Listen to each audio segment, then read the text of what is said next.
Welcome, friends, to another Wolff Responds. I want to talk to you about the war, or the peace, or the war becoming a peace, or the peace becoming a war, depending on which side of the bed Mr. Trump gets out of on any particular day. No, I know we've all been amazed at the up and down, going around this way and that way, but we shouldn't be. What we should be doing is trying to understand the longer range. So I'm going to call this thing War and Peace, Inconvenient Truths. Here's the context of what's going on. Europe used to be the center of the world's activity, at least in its own mind.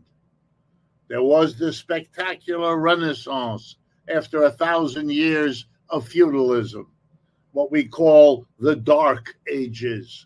Then the light came in and Europe took off.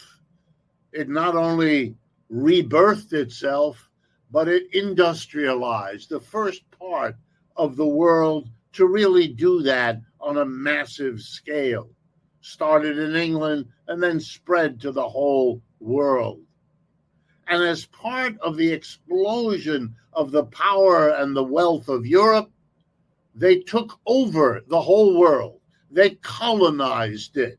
They subordinated Asia, Africa, Latin America to the control of the European countries. Little countries like Britain or Belgium or France or Germany took over whole continents in the rest of the world, or at least they did so in their own mind. But the last 150 years, the ones of our time, have been characterized by an enormous backlash, an enormous refusal to continue the colonial organization of our planet and to replace it with anti-colonialism. One by one, starting with the United States itself, broke away from the old empires, refusing to continue to be subordinated, junior, very junior partners.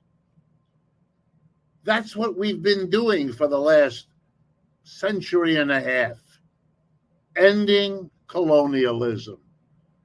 One country after another until there are almost no colonies left. Now we can begin to see how this is the context for Mr. Herky-Jerky President, war and peace, one right after the other. One of the only places today where colonialism is alive, where it is growing and trying very hard to spread rather than shrinking and disappearing, is Israel. Israel is a paradigm case of settler colonialism. A bunch of people from Europe decide to settle in an area that isn't in Europe. The way people settled the United States, or South Africa, or New Zealand, or Australia, and I could go on. Settler colonialism is what it is. And that's what Israel is. So right off the bat, Israel is an attempt to do something against the overwhelming direction of human history for the last century and a half, which is to end colonialism, to give these parts of the world back to the people who were subordinated by the Europeans. And in Israel, that would be the Palestinians. Israel, however, doesn't want that. No surprise there. Israel wants to stay. Israel wants to grow. And Israel, therefore, proceeded to do two crucial things in its history, neither of which it had to do, but it chose to do so. Not everybody agreed, but it was what the majority seemed to want. Number one, decide that to protect itself, its best option was to go military. Terrorize the countries around, bomb, kill the Palestinians when they got in the way, the Lebanese if they did, and so on. The second thing they did was hitch their survival to the biggest, most powerful military in the world, that of the United States. So that's what we have. We have a project to enhance settler colonialism against the flow of history, and to do so with an emphasis on military activity backed up by the United States. And for many years, half a century, this succeeded. But like all other efforts to sustain this kind of a project, this one reached its limits. It's understandable that the Israelis do what they do in Gaza. It's not moral. It's not decent. It is what it is. But you have to kill everybody to make that kind of plan work. We did that in the United States. We did that in Australia, or nearly so. Israel is sadly not in a position to do that, because the people it's doing it to are Arabs, and they have their Arabic brothers and sisters in many countries all around Israel. That's a problem. And they are part of the larger Muslim world, and that's an even bigger problem. For a while, they could do it. For a while, they had the Arab countries so afraid of the military might of Israel, and by implication, the risk of angering the patron state of the United States, that they could not summon neither the military strength nor the unity of the Arab community or the Muslim community to do what had to be done to end settler colonialism. They didn't do it. They couldn't do it. Oh, they tried here and there, but they were defeated. And the Israelis began to get an outsized view of their own capacity. We'll come back to that in a moment. But you know, sooner or later, the sheer magnitude of the size of Israel, a country of maybe 12 or 14 million people, half of whom are European Jewish people who moved there, and the other half are the Palestinians who are still there and haven't gone to other Arabic countries, which many have. But that's a very small country. It could fight well against Lebanon, that's a small country. Syria, that's another small country. Even Egypt, which is bigger, but very poor. But sooner or later, it risked bumping up against a big country, a powerful country, perhaps a non-Arabic country that wasn't caught up in the long list of failures of the Arab nations to act in concert to deal with Israel. And that's what now has happened. The Israelis decided that the best way to get the United States involved more closely with them, to give them more protection, would be by attacking an enemy of the United States, Iran, and hopefully managing it such that the United States would come in to backstop Israel in Iran. And that's more or less what happened. Israel attacked Iran a couple of weeks ago and did so in a forceful way. Iran responded. That didn't go the way Israel wanted, so Israel upped the ante, attacked more, got the whole world anxious about nuclear weapons. And so we had the decision by Mr. Trump to support the Israelis by dropping bombs on the 3 nuclear areas inside Iran that they knew of.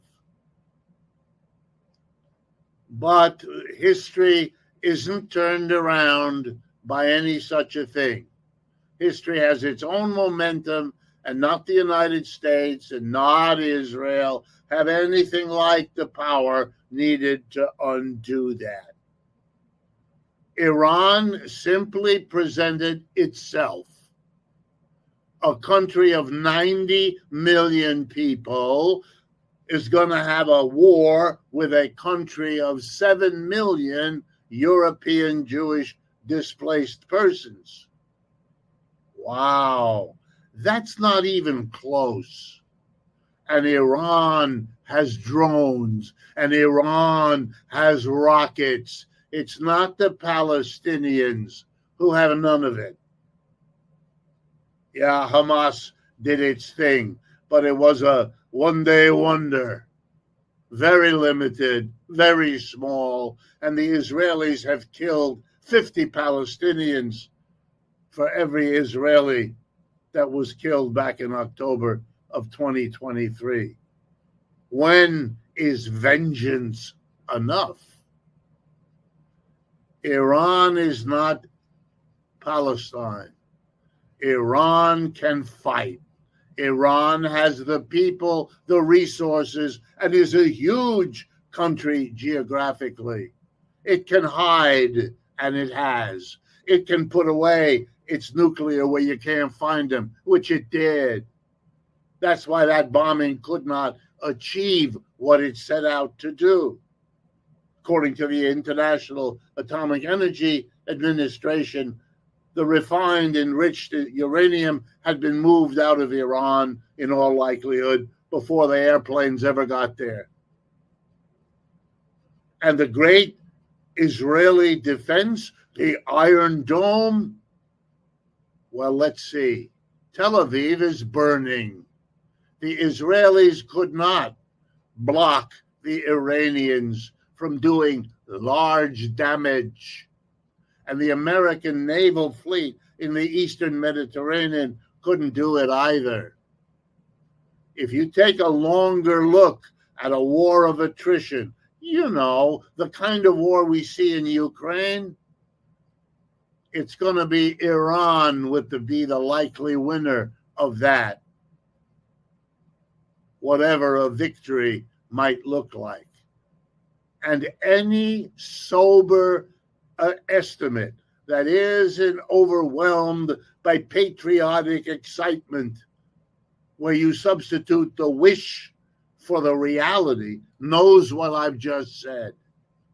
Yes, Mr. Trump has to try now, having failed in the military effort, which they could see in the very day or two. They better backpedal and get out of there, because they are, as they are in the Ukraine, on a losing side. Even more than the Ukraine, this is history teaching us what it means when you have centuries of anti-colonialism on your side. Iran has all of that. And what that means today, and no one should forget it, is that Iran has Russia, and Iran has China, and Iran has the BRICS. And are you going to take them all on? Not only will that mean that Mr. Trump can kiss the Nobel Peace Prize goodbye, it means that if you don't sit down and work something out with the people you declare to be your enemy, you are going to either destroy the whole world or lose a long, bloody battle. And why in the world would you choose either of those? You see herky-jerky behavior by Mr. Trump, bomb him one day, propose peace the next day, demand a ceasefire, get angry at the people who don't observe the ceasefire. Stop. This is the herky-jerky symptom of people trying to go against history and discovering that they cannot do it. Sit down, Mr. Trump. Work it out with Mr. Putin and Xi Jinping and the other major players in the world. Stop imagining you can hold back the process of a historical transformation that you ought to hark back to as the noble beginning of the United States, rather than dishonoring by changing sides to hold back in the rest of the world what those American colonists did in 1776. If interventions like this strike you as useful, please share this video with others, friends, neighbors, co-workers. And of course, you know that they cost money. And if you can contribute, we are a voice for peace, for a peaceful resolution of differences, not a war that kills and maims and embitters for decades. People who have to learn sooner or later to live together. Join us. It's worth it. Thank you.